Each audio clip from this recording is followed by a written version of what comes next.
அனைவருக்கும் வணக்கம். இது வீரத்தமிழர் யூடியூப் சேனல். நான் உங்கள் தங்கராஜ்.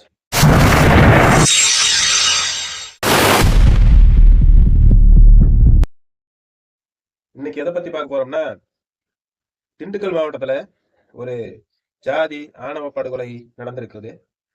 அது மிக கொடூரமாக நடந்திருக்குது. அந்த ஊர்ல இரு விவசாயிங்க இருக்கிறாங்க. அந்த விவசாயி மாற்று இனத்து பெண்ணை திருமணம் செஞ்சிருக்கிறான் ஒரு பையன். அதாவது லவ் பண்ணி திருமணம் பண்ணிருக்கிறாங்க, காதல் ஜோடியா. திருமணம் பண்ணி வாழ்ந்துட்டு இருந்திருக்கிறாங்க. இவங்க இப்படி இருக்கும்போது அவங்களுடைய பெண்ணோட தகப்பன் வந்து இவரை எங்க பார்த்தாலும் உன்னை விட மாட்டேன்டா, உன்னை கொல்லாம விட மாட்டேன், கழுத்தை வெட்டி வெட்டி எரியாம விட மாட்டேன், எப்படிலாம் உன்னை கொல்லுங்கிறதெல்லாம் அவரை வந்து பார்த்துட்டு போகும்போதெல்லாம் நேரப்படும் போதெல்லாம் அந்த பையனை பேசியிருக்கிற. அப்படி அவங்க மாமனார்னு வச்சு மாமனார். அப்படி இருக்கும்போது சம்பவம் நடந்த அன்னைக்கு பார்த்தா பையன் 2 துண்டா கழுத்தை வெட்டி கிடக்குது. உடம்பு ஒரு இடத்துல இருக்குது, தலை ஒரு இடத்துல இருக்கு, கையை ஒரு 10 அடி தூரத்துக்கு அந்தாண்ட கிடக்குது. இப்படி கொடூரமா கொலை பண்ணி வெட்டி போட்டிருக்கிறாங்க. பாதிக்கப்பட்ட பெண் சொல்வது, என் தந்தை தான் கொன்றிருப்பார், ஆனா என் தந்தை வெட்டி கொல்லவில்லை, என் தந்தையால் இப்படி கொலை செய்ய முடியாது, அவர் வேற யாராவது ஆள் வைத்து கொன்றிருக்கலாம் என்று சொல்லுது அந்த பாப்பா, சின்ன குழந்தை. அப்படி இருக்கும்போது ஆணவ படுகொலை இப்படி நடக்குது.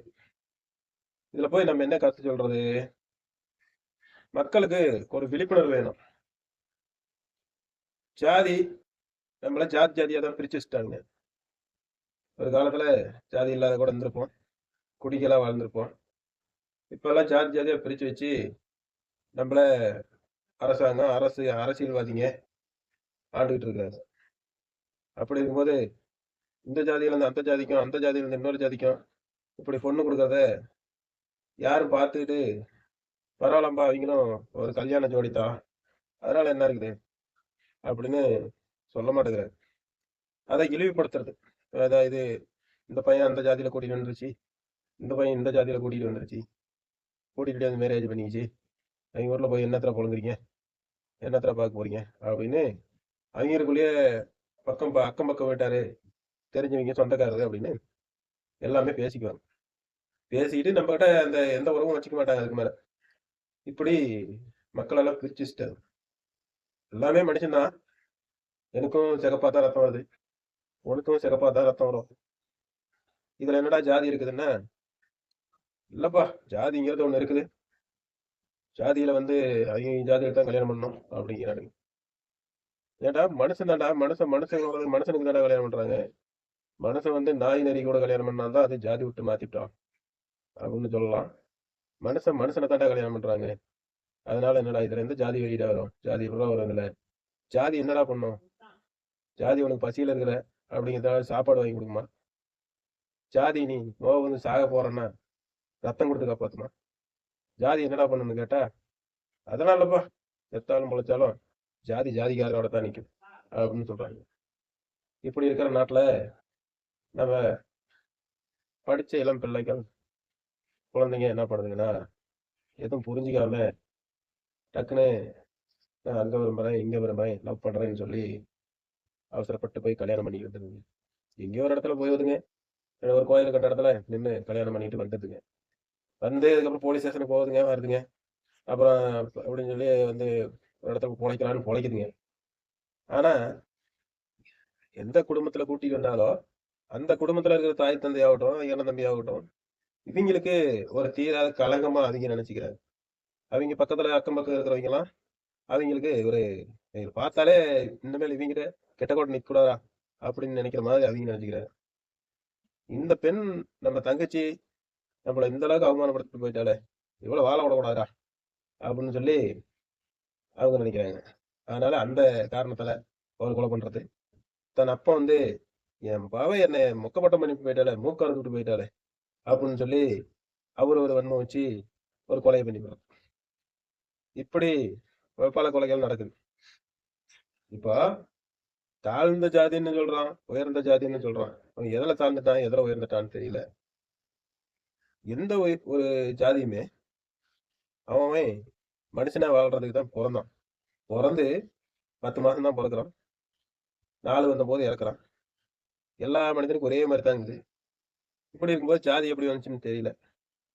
அப்படி நாம யோசனை பண்றோம். மக்கள் எல்லாம் அப்படி யோசனை பண்ண மாட்டேங்கிறாங்க. ஜாதி ஜாதின்னு வெட்டி கொல்றாங்க. கண்டந்தண்டமா வெட்டி கொல்றாங்க. தலை ஒரு இடத்துல கிடக்குது. கை ஒரு இடத்துல கிடக்குது. உடம்பு ஒரு இடத்துல கிடக்குது. இப்படிலாம் வெட்டி கொல்றாங்க. அந்த அளவுக்கு அவங்களுக்கு என்ன வன்மம்? அந்த அளவுக்கு ஒரு மனுஷன் மேல எப்படி கோபம் இருக்கும்? இன்னும் தெரியல. இன்னும் 21ஆம் நூற்றாண்டுல ஏஐ டெக்னாலஜி வந்துருச்சு. நாம என்ன நினைக்கிறோமோ அது எடுத்து சொல்லுது. இப்படி இருக்கிற நூற்றாண்டுல ஜாதி ஜாதின்னு ஜாதிக்காக வெட்டி கொல்றாங்க. இந்த மக்கள் என்னைக்கு திருந்துவானுங்களோ தெரியல. அதனால நான் என்ன சொல்றேன்னா, இந்த காதல் பண்ற பிள்ளைங்களுக்கு நீங்க லவ் பண்றேன் அதை பண்றேன்னு கூட்டிட்டு ஓடி போயிடுறீங்கம்மா. உங்க குடும்பத்திலையும் உங்களை சேர்த்திக்க மாட்டேங்கிறாங்க. பையன் குடும்பத்திலையும் சேர்த்திக்க மாட்டேங்கிறாங்க. பெண்ணு வீட்டார் குடும்பத்திலையும் சேர்த்திக்க மாட்டேங்கிறாங்க. அப்படிங்கும்போது நீ தனியா 2 பேர் மட்டும் வாழ்ந்து என்ன பண்ணி போவீங்க? அங்கேயும் போக முடியாது, இங்கேயும் போக முடியாது. அப்படி இருக்கும்போது நீங்க 2 பேர் மட்டும் என்ன போய் இப்ப சாதிக்க போறீங்க? உங்க குழந்தைங்க உங்களுக்கு பிறக்கும்.